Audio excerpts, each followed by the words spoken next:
Muito boa tarde ou boa noite, consoante o lugar em que se encontram, o país, o continente.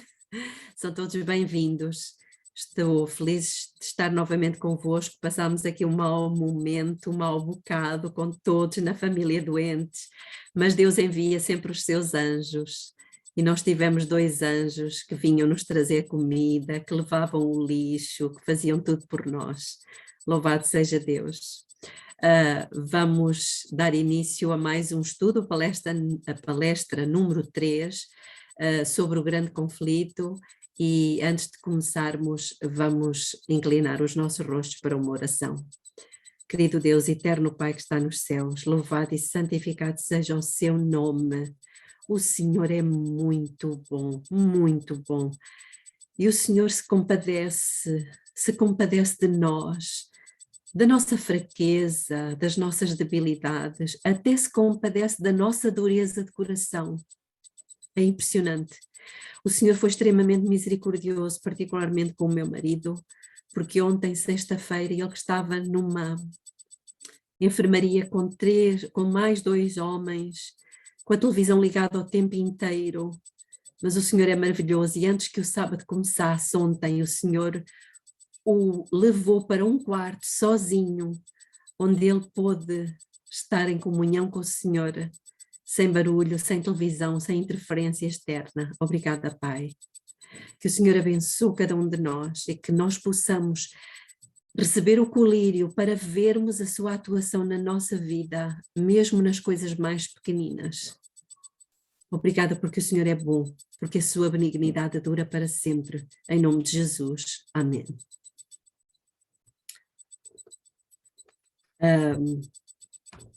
Nós tínhamos ficado então no ponto, e o que nós estamos a ver, e é importante que nós mantenhamos sempre isto em mente, nós estamos a estudar, ou melhor, a ampliar o nosso campo de visão do livro de Daniel no capítulo 11.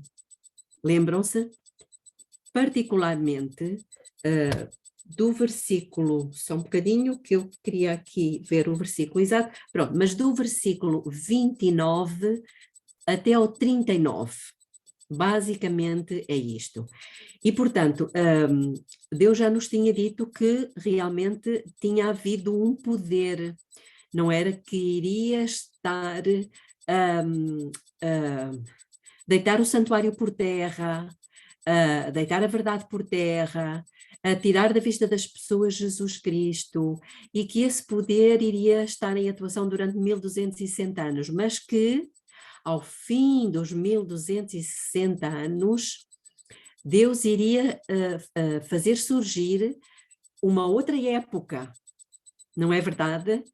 Esse poder ditador iria ser destruído, ou melhor, iria ser ferido, não era tanto destruído, iria ser ferido, e Deus iria chamar a atenção do seu povo através de sinais, através de um terremoto, através de sinais no sol, na lua e nas estrelas. E foi isso que nós vimos no grande conflito, aqui no capítulo 17, que é o período precisamente do início do 6º selo, que fala precisamente de um terremoto, do escurecimento do sol, a lua em sangue e da queda das estrelas. Portanto, já nos estamos a situar encaixando Daniel com o Apocalipse. E agora ampliando o quadro aqui para o grande conflito.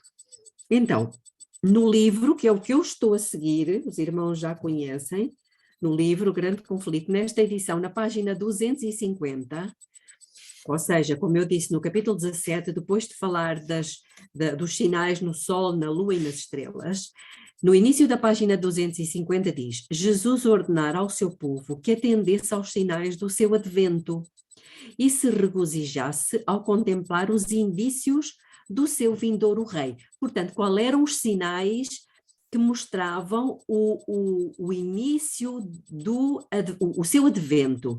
Era precisamente estes que falámos ainda há pouco: o terremoto, o escurecimento do sol, a lua em sangue e a queda das estrelas. A queda das estrelas, como nós sabemos, aconteceu em 1833. Penso que todos nós conhecemos isso. Bom, mas então, o que é que depois acontece, depois desta época?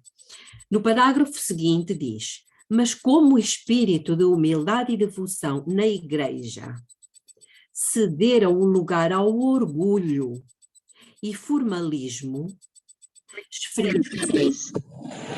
esfriaram o amor a Cristo e a fé na sua vinda. Então, irmãos, o que é que destruiu, o que é que destrói o amor e a fé? É o quê? É o orgulho, a vaidade, o nosso eu. O orgulho, a vaidade e o formalismo. O formalismo é aquela mesmice, não é? De ir à igreja, fazer aquelas cerimónias todas, tudo muito certinho, sacrifícios entre aspas, não é? Como fazia o antigo Israel, tudo aquilo com horas certas, tudo no lugar certo, a oração, o hino, todo o formalismo. Mas houve aqui, a igreja começa a entrar num período que, se Satanás não a tinha conseguido destruir pela perseguição, pela opressão, pela tirania do chifre pequeno, ele agora usa outra estratégia muito mais sutil. E é isso que nós vamos ver daqui para a frente. Então, reparem, absorto nas coisas mundanas e na busca de prazeres.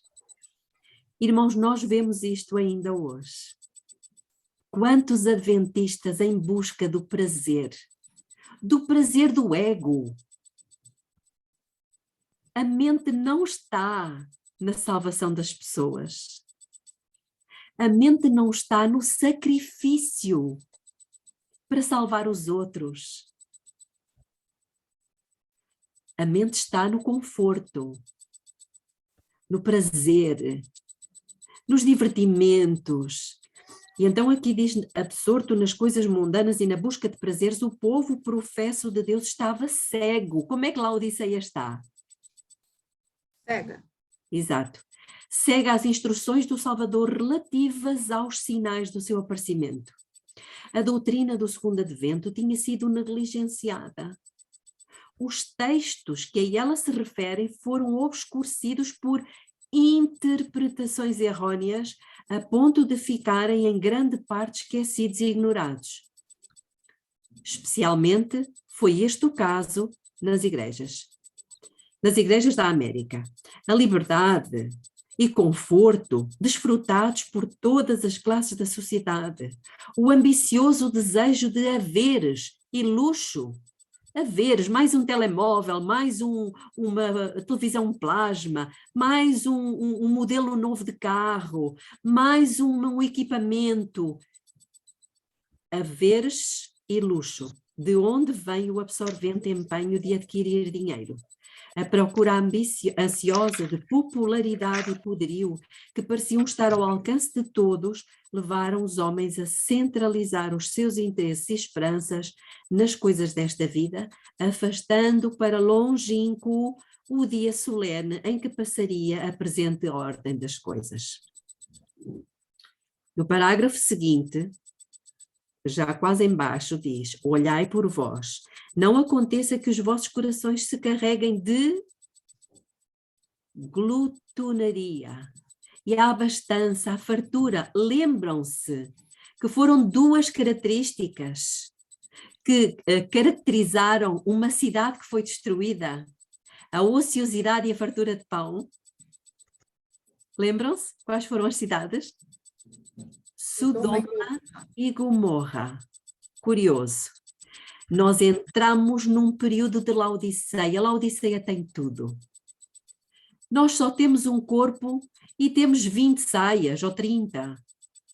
Só temos 2 pés e temos 30 ou 40 pares de sapatos. Os de verão, os de inverno, os de passeio, os de desporto, os da igreja, os do dia a dia. Não estou a dizer mentira nenhuma. É claro que há pessoas que não têm essas condições e não têm esta característica, mas regra geral, e estamos a falar sobretudo dos países do hemisfério norte, todos eles começaram a ter esta abastança. Então diz-nos que os seus corações se carreguem de glutonaria, de embriaguez e dos cuidados da vida, e venha sobre vós de improviso aquele dia. É isso exatamente que Satanás quer. No parágrafo seguinte, a condição da igreja, neste tempo, é indicada nas palavras do Salvador em Apocalipse. Irmãos, reparem que a mensagem não é só a da igreja de Laodiceia, porque o que é dito é: quem tem ouvidos, ouça o que o Espírito diz a quem? Às igrejas. Às igrejas. Então não é só a Laodiceia, é o que o Espírito diz a todas as igrejas. E no caso aqui, Deus diz claramente que tens nome de que vives e estás morto. Por que estamos mortos? Porque uma coisa nos falta. Temos tudo, temos casas, temos carros, temos roupas, temos comida com fartura, temos tantas coisas, tantos equipamentos, tantas coisas modernas, tantos últimos modelos. Mas Deus diz que Laodiceia falta-lhe uma coisa. Sabem o que é que falta? Falta-lhe o amor pelas pessoas. Falta-lhe o amor pelas almas. Eu gostava de ler aqui alguma coisa, irmãos, que está nos capítulos mais atrás do grande conflito, e isto passa-se no tempo dos reformadores. Não se importam que andemos um pouquinho para trás? E vamos à página 206 do grande conflito. Estamos no capítulo 14. E neste capítulo 14 todos nós conhecemos, é o capítulo dos reformadores. Portanto, fala-nos aqui de vários reformadores na Escócia, enfim, vários países, João Knox, enfim, os irmãos Wesley na Inglaterra, enfim. E quando chegamos à página 205, olhem o que diz aqui. João e Carlos Wesley, que eram dois irmãos, depois de serem ordenados para o ministério, estão a conseguir encontrar? Não ainda. Não ainda. Querem que eu vos diga qual é o parágrafo? Era bom, porque eu tô no texto em inglês e não tem nada a ver com a sua numeração. Pois é.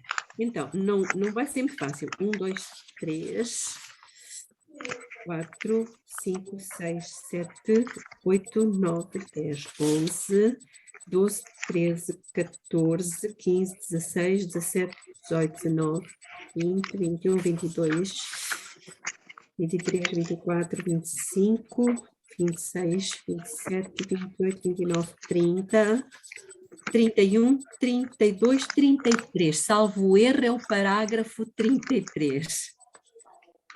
E como é que começa? João e Carlos Wesley, depois de serem ordenados para o ministério, tá? Acharam?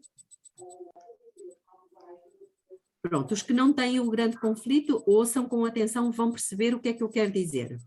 Depois de serem ordenados para o ministério, foram enviados em missão à América. Reparem, estamos aqui a falar de missão, estamos a falar de salvação das pessoas.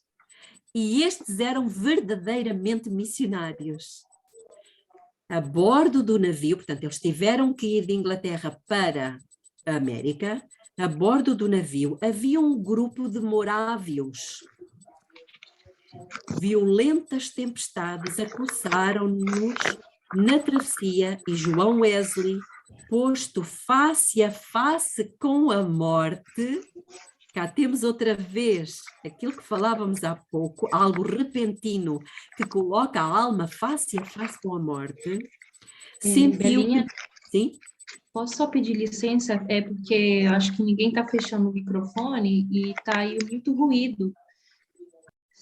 Eu penso que é a Manuela. Agora a Manuela já fechou. Já fechou. Pronto, ok.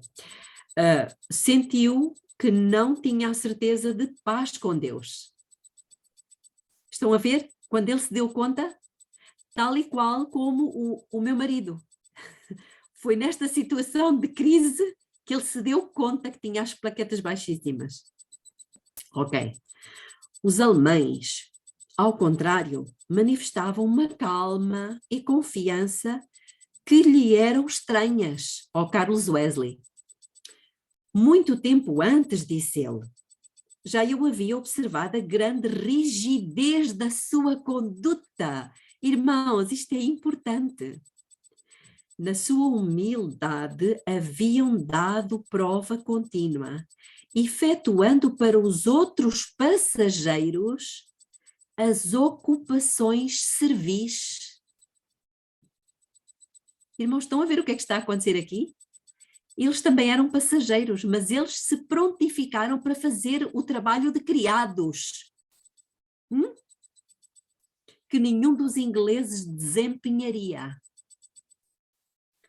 Isto, sem desejarem nem receberem paga, dizendo que era bom para quê? Para o seu coração orgulhoso. Uau! Irmãos, isto é o espírito de um verdadeiro missionário. Não é o espírito Laodiceia. Ela gosta de ser servida, não de servir. Eu achei muito curioso, dizendo que era bom para o seu coração orgulhoso e que o seu amante Salvador por eles fizera mais. Olhem só que bonito. E dia a dia manifestavam uma mansidão que nenhuma ofensa poderia abalar. Laodiceia é extremamente orgulhosa, não se lhe pode dizer nada, não se pode chamar a atenção porque ela melindra-se como cristal. Se eram empurrados, batidos ou derrubados, erguiam-se de novo e iam-se. Mas nenhuma queixa lhes escapava dos lábios. Nós por muito menos nos queixamos. Houve então uma oportunidade para provar se eram movidos pelo espírito de temor ou de orgulho, ira e vingança. Em meio do salmo com que iniciaram o seu culto, o mar enfureceu-se, reduzindo a pedaços a vela principal, cobrindo o navio e derramando-se pelos conveses como se o grande abismo já nos houvesse tragado. Terrível alarido surgiu entre os ingleses. Os alemães, calmamente, continuaram a cantar. Perguntei a um deles depois, não ficaste com medo? E ele respondeu, graças a Deus não. Mas não ficaram com medo as vossas mulheres e crianças? Respondeu brandamente, não, as nossas mulheres e crianças não têm medo de morrer. Irmãos, isto é lindo, ou não?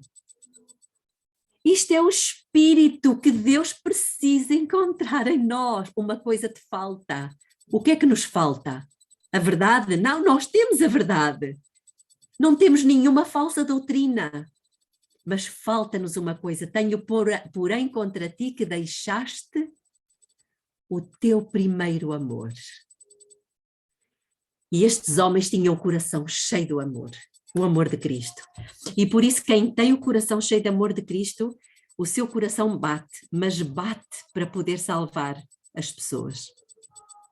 Muito bem, voltando ao nosso capítulo em que estávamos a ler, capítulo 17.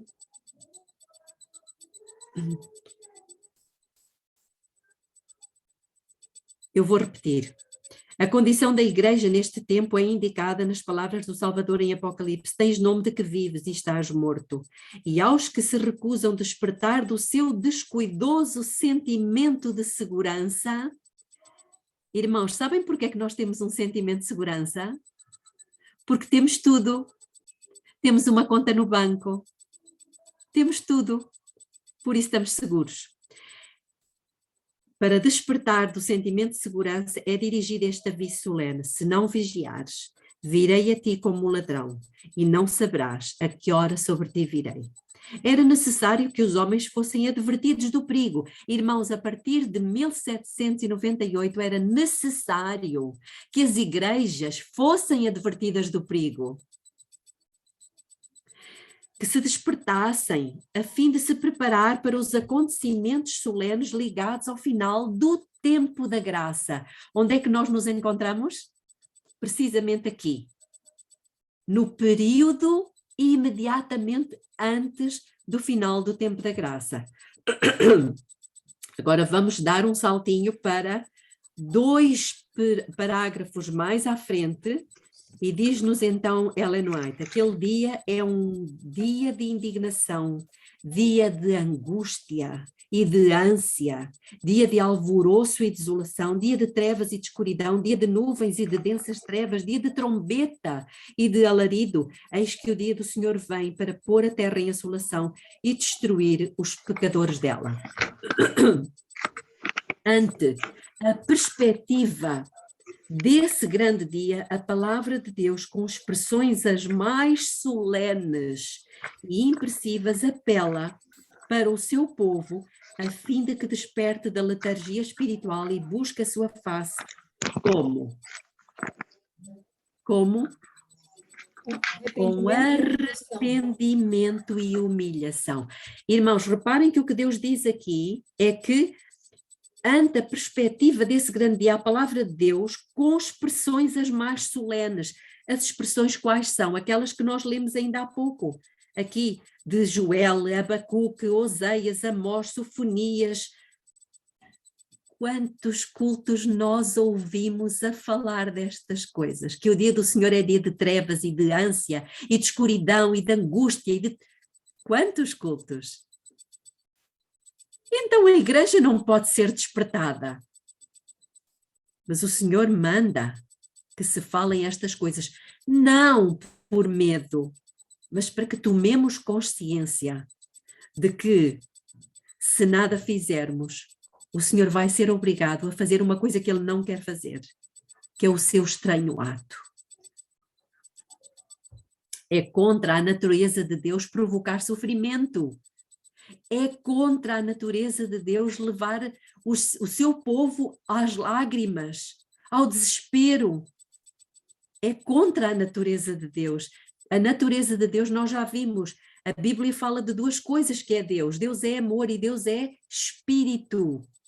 Então, ter a natureza espiritual é ter a natureza amorosa que Deus tem. Deus não tem prazer no sofrimento, não tem prazer em que nós realmente passemos por dificuldades, por lutas, por provações, mas nós não lhe damos hipótese. Nós por vezes não lhe damos alternativa. E o Senhor vê-se obrigado a deixar que uma calamidade repentina e inesperada assola a nossa vida. Bom, e agora ela cita Joel. E eu já tenho dito aos irmãos, Joel é um livro que só tem 3 capítulos, mas foi escrito para a igreja de Laodiceia no tempo do fim. Faríamos muito bem em estudá-lo. E então aqui diz, tocai a buzina em Sião. Isso encontra-se em Joel capítulo 2, alguns versículos. Tocai a buzina em Sião. O que é Sião? É a igreja. O que é que Deus está a dizer? Toquem a buzina, despertem o povo.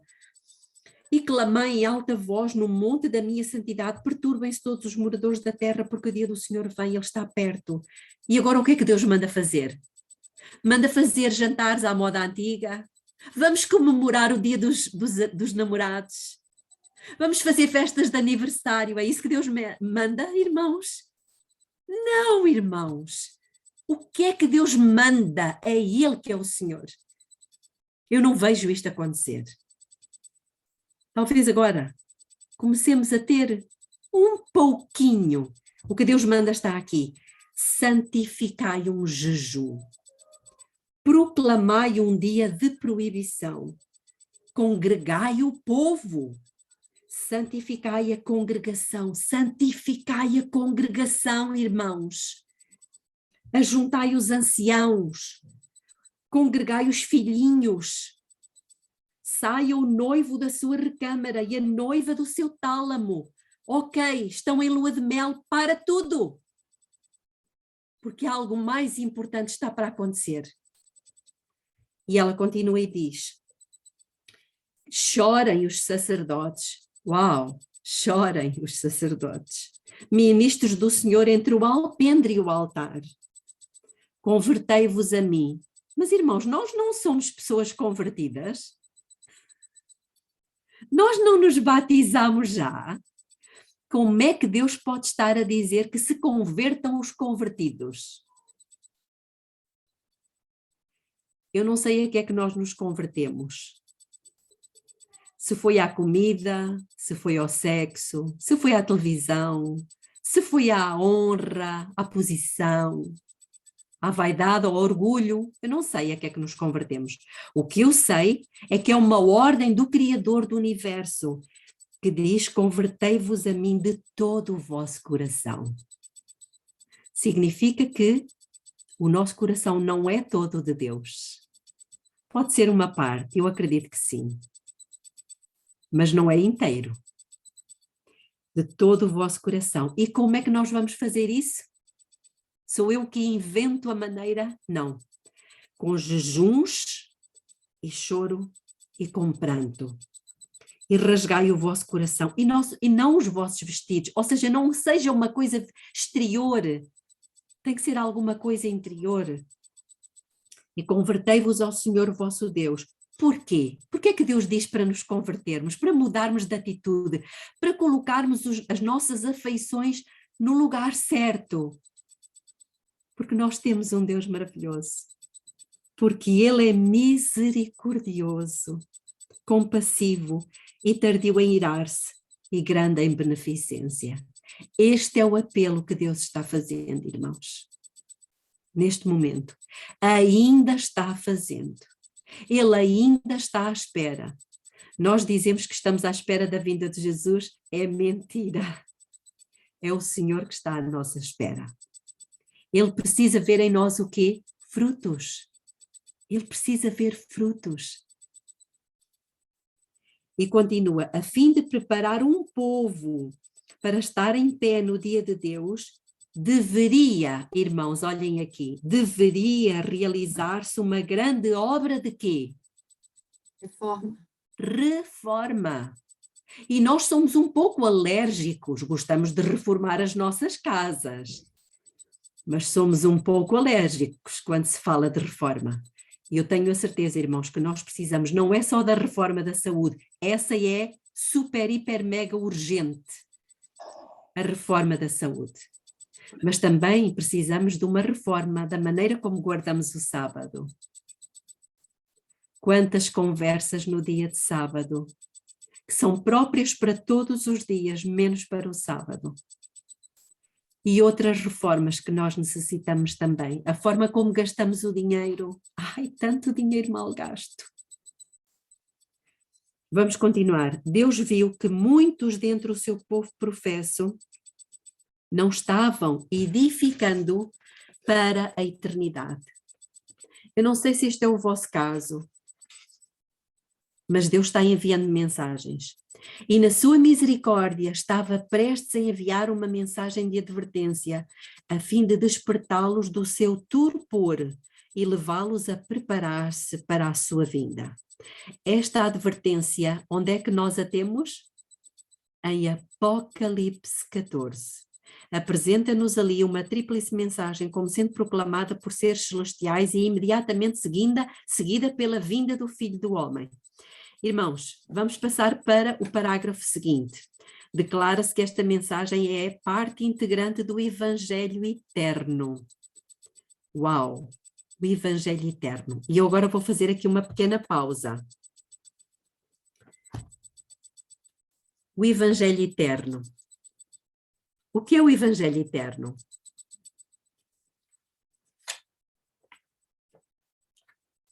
O que é que a Bíblia diz que é o Evangelho Eterno? Encontramos isso em Romanos, capítulo 1, versículo 16. Alguém quer ler, por favor?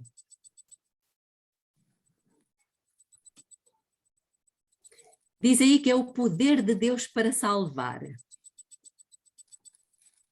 Romanos 1, 16. Sim. Porque não me avergonho do evangelho de Cristo, pois é o poder de Deus para a salvação de todo aquele que crê. primeiro do judeu e também do grego.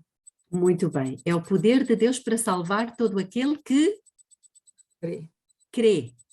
Quem não crê, a questão da fé, a fé de Jesus, não pode ser salvo, porque essa pessoa não crê no poder de Deus, não crê que Deus tem poder para tudo, para tudo, para tudo e mais alguma coisa. Mas aqui neste livrinho, Parábolas de Jesus, velhinho na minha mão, na última parábola, a parábola das 10 virgens, diz-nos o seguinte, isto nós sabemos porque temos conhecimento de Mateus 24, não é? Quando Jesus nos diz, e este evangelho do reino, lá está o evangelho, será pregado em todo o mundo em testemunho. Em testemunho. Irmãos, esta é a questão, o testemunho. E aqui diz assim devem os seguidores de Cristo irradiar luz nas trevas do mundo. Sabe o que isso significa?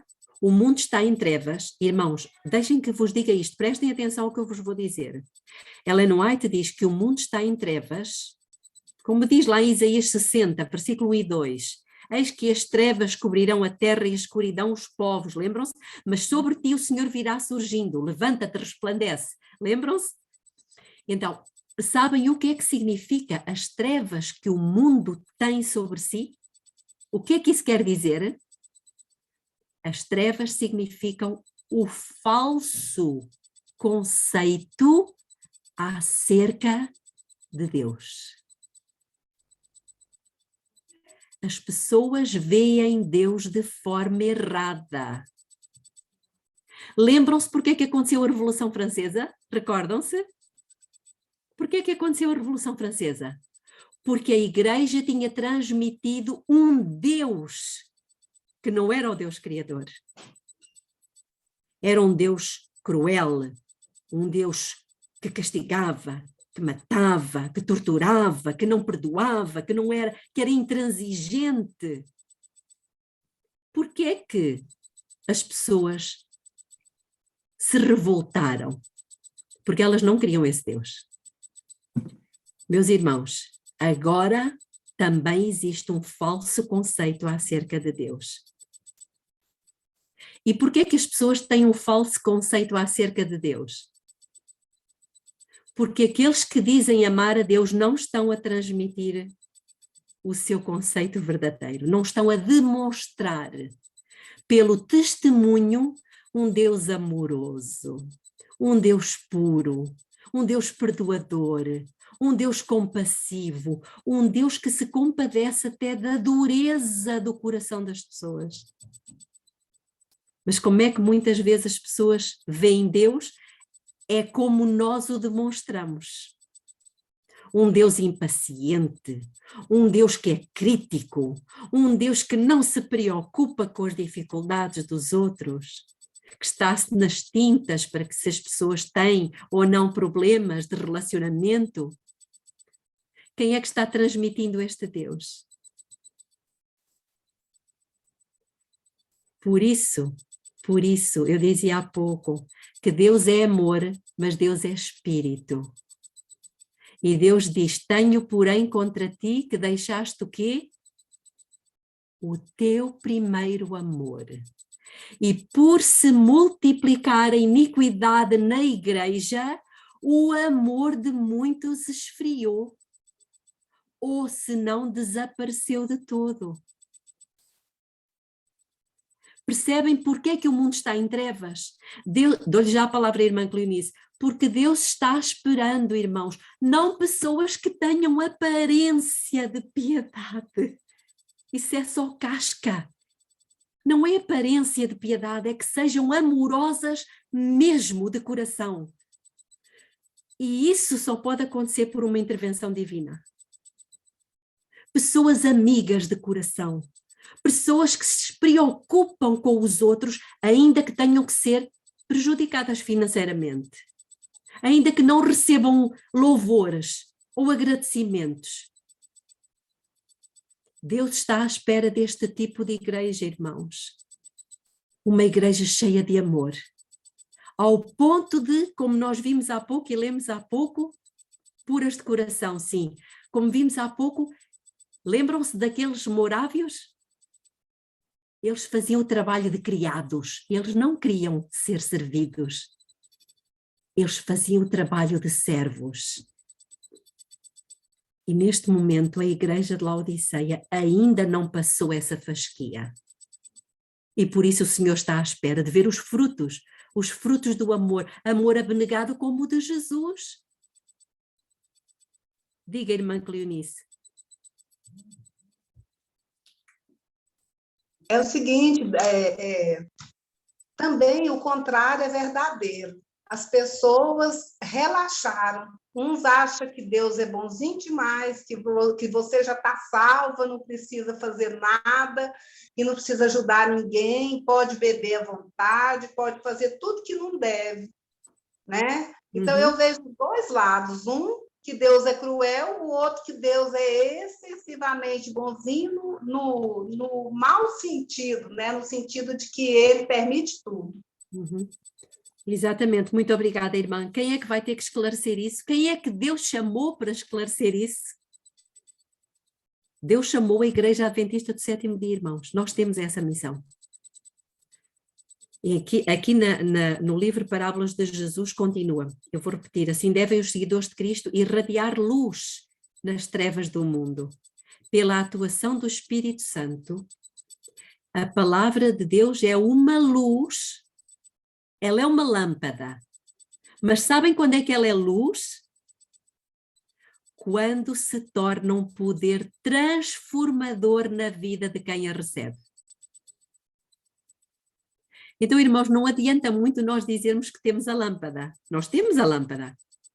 Mas se essa lâmpada estiver se apagando, aqui temos as virgens, falta o quê? Falta o Espírito. Falta o Espírito de Cristo, o Espírito amoroso, o Espírito de sacrifício, o Espírito abnegado. E isso só Deus pode fazer. E continua, implantando-lhes no coração os princípios da sua palavra, o Espírito Santo desenvolve nos homens os predicados de Deus. A luz da sua glória, ou seja, o seu caráter, deve refletir-se em seus seguidores.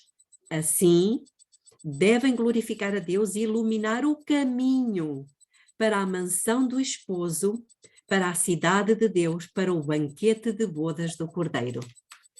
Irmãos, então o que é a pregação do Evangelho? É um testemunho de pessoas amorosas, de pessoas carinhosas, de pessoas bondosas, de pessoas compreensivas com as dificuldades dos outros, não críticas, não que apontam o dedo. Ellen, podes falar, amiga. É bem rapidinho. É interessante quando você falou aí que Deus implanta esse sentimento, porque não vem de nós. Não. É interessante que isso só tem a consistência quando somos incrédulos.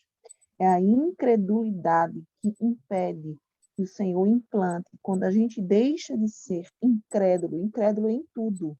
Não é porque incrédulo porque não crê em Deus, incrédulo quando tem um conhecimento e não pratica, e não vive isso. Isso também é incredulidade dentro da igreja. Então, quando nós deixamos de ser incrédulos, o Senhor, eu amei esse texto que você falou, ele implanta em nós o Espírito dele e as atividades dos frutos do Espírito Santo.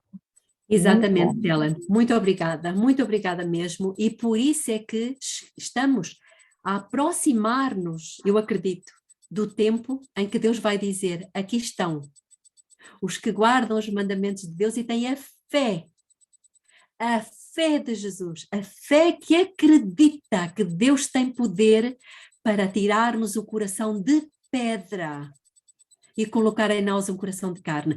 Irmãos, lembram-se, nós já estudámos o livro de Daniel, lembram-se quando, no estudo do capítulo 2 da estátua, lembram-se que os pés eram de ferro e barro, mas era um barro específico. Era barro de oleiro. Barro de oleiro. Esta é a época da igreja de Laodiceia. O que é o barro de oleiro? É um Pode ser barro moldado, né? que pode ser moldado. Ou Deixa seja, ser moldado. deixa ser moldado, obrigado. Ou seja, é um barro que não está duro. E sabem quando é que ele fica duro? Porque lhe falta água. E sabem o que é que diz no Evangelho de João que é a água? O Espírito Santo. O Espírito Santo, o colírio, para nós entendermos que precisamos cair de joelhos aos pés do Senhor e a primeira coisa que precisamos é pedir perdão pela nossa dureza de coração para com os sofrimentos dos outros, a nossa dureza de coração para com as necessidades, ainda que seja daqueles que estão a sofrer as consequências dos seus atos. Irmãos, eu hoje ouvi alguém comentando acerca de algumas pessoas que estão no hospital, inclusivamente o meu marido. E esse alguém eram adventistas do sétimo dia que na porta da igreja comentavam: pois, não querem levar a vacina? Então agora estão no hospital para aprenderem. Este era o Espírito de Cristo, irmãos. Era este o Espírito de Cristo. É o espírito de incredulidade e coração servis, dureza de coração. Duro, corações duros, irmãos. Jesus, por exemplo, eu lembro-me do paralítico, e não só do paralítico, mas, por exemplo, o paralítico que foi descido, lembram-se, foi descido pelo telhado da casa. Ellen White diz que ele estava assim devido à vida de pecado que ele tinha levado e que Jesus se compadeceu. Tinha sido a sua vida de pecado, não sei que tipo de pecados o homem tinha cometido, o que é certo é que ele tinha contraído uma paralisia. Mas Jesus se compadeceu. Irmãos, é este espírito que nós precisamos ter. Que Deus nos ajude, porque nós temos a verdade, mas nós não temos o amor de Cristo. Laodiceia precisa de uma mudança, porque ela se contaminou. Continuando no grande conflito, só mais um pouquinho, está bem? Pode ser? Então, diz-nos o seguinte: declara-se que esta mensagem é parte integrante do Evangelho eterno. A obra de pregar o Evangelho não foi cometida aos anjos, mas confiada aos homens. Santos anjos têm sido empregados na direção desta obra, têm eles a seu cargo os grandes movimentos para a salvação dos homens, mas a proclamação do Evangelho, propriamente dita, é efetuada pelos servos de Cristo sobre a terra. Homens fiéis, que eram obedientes, e aqui está uma grande questão, eram obedientes aos impulsos do Espírito de Deus, e aos ensinos da sua palavra, deveriam proclamar esta advertência ao mundo. Eram eles os que haviam atendido à muito firme palavra dos profetas, à luz que alumia em lugar escuro até que o dia esclareça e a estrela d'alva apareça. Tinham estado a buscar o conhecimento de Deus mais do que a todos os tesouros escondidos, considerando-o melhor do que a mercadoria de prata e a sua renda do que o ouro mais fino. E Deus lhes revelou as grandes coisas do reino. Irmãos, lembram-se novamente os 3 primeiros capítulos do livro de Daniel? Porque eles foram fiéis na alimentação. Eu vou repetir. Porque eles foram fiéis na alimentação, Deus lhe pôde dar o quê? No capítulo 2, a revelação. E porque eles receberam a verdadeira revelação, eles praticaram a verdadeira adoração no capítulo 3. Irmãos, lembrem-se que agora no fim do tempo a questão é sobre adoração. E a primeira mensagem angélica Deus chama a que adoremos quem? O que fez o céu, a terra, o mar e as fontes das águas. Adorá-lo é servi-lo. porque só ao teu Deus adorarás e só a Ele servirás. Então o serviço, a obediência é uma prova de que estamos a adorar o Criador. Mas a terceira mensagem angélica, versículo 9 e 10 de Apocalipse 14, o que é que diz? Se alguém adorar a besta e a sua imagem, então é uma disputa pela adoração. Ou adoramos a Deus e seremos transformados à sua imagem e semelhança, ou seja, seremos pessoas amorosas e obedientes, ou nós seremos transformados à imagem da besta e seremos pessoas críticas, cruéis, invejosas, ciumentas, egoístas e orgulhosas. É uma questão de adoração, mas nós precisamos ter esta revelação e esta revelação só o Espírito Santo consegue dar. Por isso aqui eu volto a repetir o parágrafo. E Deus lhes revelou as grandes coisas do reino. O segredo do Senhor é para os que o temem. Qual é a primeira mensagem angélica? Temam a Deus. O que é o temer a Deus? É ser obediente, irmãos. Não se iludam pensando que temem a Deus se nós não lhe obedecemos, como dizia a Ellen, em todas as coisas. Deus não pode abençoar o desobediente tal como abençoa o obediente. Não seria justo? Acham que era justo? Claro que não. Não foram os ilustrados teólogos que tiveram compreensão desta verdade e se empenharam em proclamá-la. Se tivessem sido atalaias fiéis, pesquisando as escrituras com diligência e oração, teriam conhecido o tempo da noite. Guarda! Que horas são da noite? Irmãos, sabem que horas são da noite? Até o próprio mundo diz, estamos a 1 minuto da meia-noite. Estamos em cima do tempo. As profecias ter-lhes-iam patenteado os acontecimentos prestes a ocorrer. Os que se desviam da luz de Deus, que Deus lhes deu, ou negligenciam buscá-la quando está ao seu alcance, são deixados em trevas. Bom, nós provavelmente teremos que ficar por aqui, mas vou apenas ler um pouquinho só, está bem? No final já, na página 254, aliás, eu peço desculpa.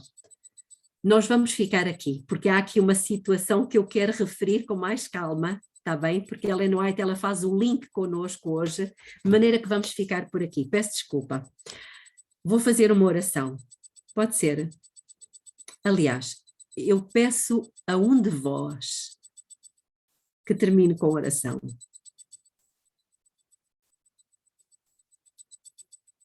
Não sei quem sente no seu coração vontade. Eu vou fazer. Ok. Senhor, meu Deus, Pai querido, Pai amado, nós te agradecemos, Senhor, por este momento tão especial que estamos aprendendo a Tua palavra, que estamos desvendando os escritos de Ellen White. Talvez, Senhor, pareça estranho falar desvendar, mas só o Teu Espírito pode nos orientar e nos ensinar. Então, acaba sendo um desvendar. Nós te agradecemos por todos os irmãos presentes nessa reunião. Nós te agradecemos pela vida da Evelinha, que resplandece o rosto dela de tanto amor, de tanto querer, de tanto gostar, segundo a sua vontade. Ó Pai querido, cuide das vidas que estão doentes, do marido da Belinha, da Elis, que eles possam, Senhor, te enxergar mais e compartilhar mais com os semelhantes a tua palavra, que eles possam entender qual é o recado que o Senhor tem para cada um deles, qual é a missão que o Senhor tem para cada um deles. E o mesmo, Senhor, nós te pedimos para nós. Quero, Senhor, colocar a nossa vida na tua presença e pedir ao Senhor que nos transforme, que coloque o teu Espírito Santo a falar conosco, que nos ajude a fazer a reforma de saúde, porque quem não está acostumado não é fácil. Às vezes o estômago enjoa, mas o Senhor pode nos ajudar, o Senhor pode nos iluminar, porque sabemos que o inimigo está trabalhando para que a gente não faça essa reforma, para que a gente não seja transformado. Peço pela família de cada um, meu Pai, de cada um, que o Senhor possa visitar o coração deles, transformar os corações duros e fazer, Senhor, que todos nós sejamos a imagem e a semelhança de Cristo. É o que te pedimos no nome dele. Amém. Amém.